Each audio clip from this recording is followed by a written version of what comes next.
Varkala seat BDJS-ന് നൽകിയതിനെതിരെ NDAയിൽ ഭിന്നത രൂക്ഷമാവുകയാണ്. സ്വതന്ത്രനായി മത്സരിക്കാൻ ഒരുങ്ങി BJP നേതാവ് ആലംകോട് ദാനശീൽ.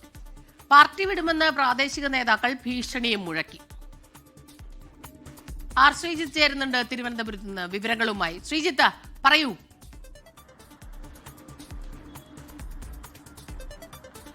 സ്മിത, വർക്കല സീറ്റ് NDAയിൽ BDJS-നാണ് നൽകുന്നത്. കഴിഞ്ഞ 2 ടേമുകളിലും BDJS ഇവിടെ മത്സരിച്ചത്. എന്നാൽ ഇത്തവണ BJP സ്ഥാനാർത്ഥിയെ വർക്കലയിൽ മത്സരിപ്പിക്കണമെന്നായിരുന്നു പ്രാദേശിക BJP നേതൃത്വത്തിൻ്റെ ആവശ്യം. ഇതനുസരിച്ചുള്ള തയ്യാറെടുപ്പുകളും അവർ തുടങ്ങിയിരുന്നു. 2 ആഴ്ച മുമ്പ് ചുവരെഴുത്തുകളും മറ്റുമായി BJP പ്രവർത്തകർ തെരഞ്ഞെടുപ്പിന് തയ്യാറെടുക്കുകയും ചെയ്തിരുന്നു. എന്നാൽ NDAയിലെ സീറ്റ് വിഭജനത്തിൽ സീറ്റ് നൽകിയത് വീണ്ടും BDJS-നാണ്. ഇതാണ് വർക്കലയിൽ ഭിന്നതയ്ക്കിടയാക്കിയിരിക്കുന്നത്. വർക്കലയിൽ BJPയുടെ പ്രാദേശിക നേതാവായ ആലംകോട് ദാനശീലൻ സ്വതന്ത്രനായി മത്സരിക്കുമെന്നാണ് ഇപ്പോൾ പ്രഖ്യാപിച്ചിരിക്കുന്നത്. മാത്രമല്ല, വോട്ട് BDJS നൽകരുതെന്ന തരത്തിലുള്ള ആഹ്വാനവും ശബ്ദ സന്ദേശവും ഒക്കെ പ്രചരിക്കുന്നുണ്ട്. അവിടെ വോട്ട് വർക്കല കഹാറിന് നൽകി BJPയെ പാഠം പഠിപ്പിക്കണം, LDF ജയിക്കാൻ അനുവദിക്കരുത്, LDFനെ സഹായിക്കാനാണ് ഇത്തരത്തിൽ സ്ഥാനാർത്ഥികളെ നിർത്തുന്നത് എന്ന തരത്തിലുള്ള ചർച്ചകളും മറ്റും ഈ BJP പ്രാദേശിക നേതാക്കൾ നടത്തുന്നുണ്ട്. വാട്സപ്പ് ഗ്രൂപ്പുകളിലും മറ്റുമായി നടക്കുന്ന ചർച്ചകളുടെ വിവരങ്ങളാണ് ശബ്ദരേഖയായി മറ്റും ഇപ്പോൾ പുറത്തു വരുന്നത്. ആ ശബ്ദരേഖകളിലൊന്നും നമുക്ക് ലഭിച്ചിട്ടുണ്ട്, അതിലേക്കൊന്ന് പോകാം. നിങ്ങൾ ഇങ്ങനെ ഈ ഗ്രൂപ്പിൽ കിടന്ന് ഈ സംസാരിക്കാതെ നിങ്ങൾ ഒരു കാര്യം ചെയ്യുക, എല്ലാം കൂടെ ഒറ്റക്കെട്ടായി നിന്നിട്ട് ജോയിയെ തോൽപ്പിക്കുക. നമ്മളെ ആൾക്കാരെല്ലാം വോട്ടും കഹാറിന് കൊടുക്കുക. അല്ല നോട്ടക്കിട്ടെന്ന് പറഞ്ഞ് ജോയി തോക്കൂല, ജോയി ജയിക്കും. നമ്മളെ BJP താമരയിൽ ഒരു ചിഹ്നത്തിൽ ഒരു സ്ഥാനാർത്ഥി ഇല്ലല്ലോ. അപ്പൊ അതുകൊണ്ട് ജോയി എങ്ങനെയെങ്കിലും വർക്കല നിയോജക മണ്ഡലത്തിൽ തോക്കണം. അപ്പോൾ കഹാറിന് ജയിപ്പിക്കുക.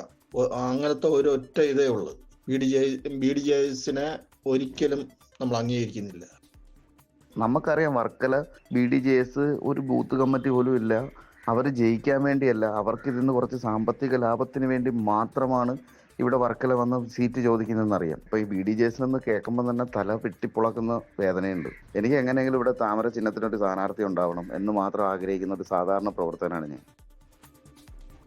ശ്രീജിത്ത്, ഇത് കേൾക്കുമ്പോൾ തന്നെ നമുക്കറിയാം അവരുടെ ഒരു പ്രതിഷേധം അവരത് കൃത്യമായി തന്നെ പറയുന്നുണ്ട്. പക്ഷെ ഇത് വലിയ തലവേദനയാകും പാർട്ടിക്ക്, അല്ലേ? കാരണം BDJS-ന് സീറ്റ് കൊടുത്തതിന് ശേഷം ഇതുപോലെയുള്ള തീരുമാനങ്ങൾ ഉണ്ടായാൽ അത് തെരഞ്ഞെടുപ്പിനെ ബാധിക്കും, വിജയത്തെ ബാധിക്കും.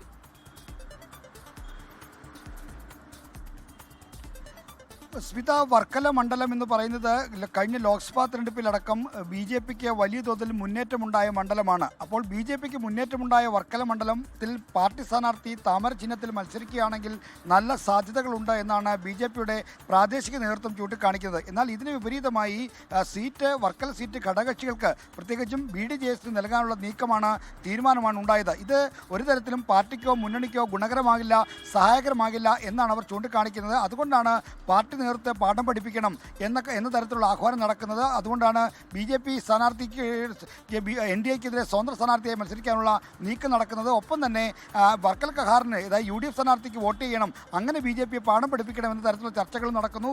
ഇത് ശരിക്കും LDFനെ സഹായിക്കാനുള്ള ഒരു നീക്കമെന്ന നിലയ്ക്കാണ് BJP പ്രാദേശിക നേതൃത്വം കാണുന്നത്. അതുകൊണ്ടാണ് ശക്തമായ പ്രതിഷേധം ഉയരുന്നത്. വരും ദിവസങ്ങളിൽ ഇത് വലിയ തലവേദനയായി മാറും. എന്തായാലും ഈ പ്രാദേശിക നേതാക്കളെ അനുനയിപ്പിക്കാനുള്ള BJPയുടെ ശ്രമം ഒരു വട്ടം നടന്നു കഴിഞ്ഞു. എന്നാൽ അവരതിനൊന്നും വഴങ്ങുന്നില്ല എന്നാണ് നമുക്ക് ലഭിക്കുന്ന ഏറ്റവും പുതിയ വിവരം.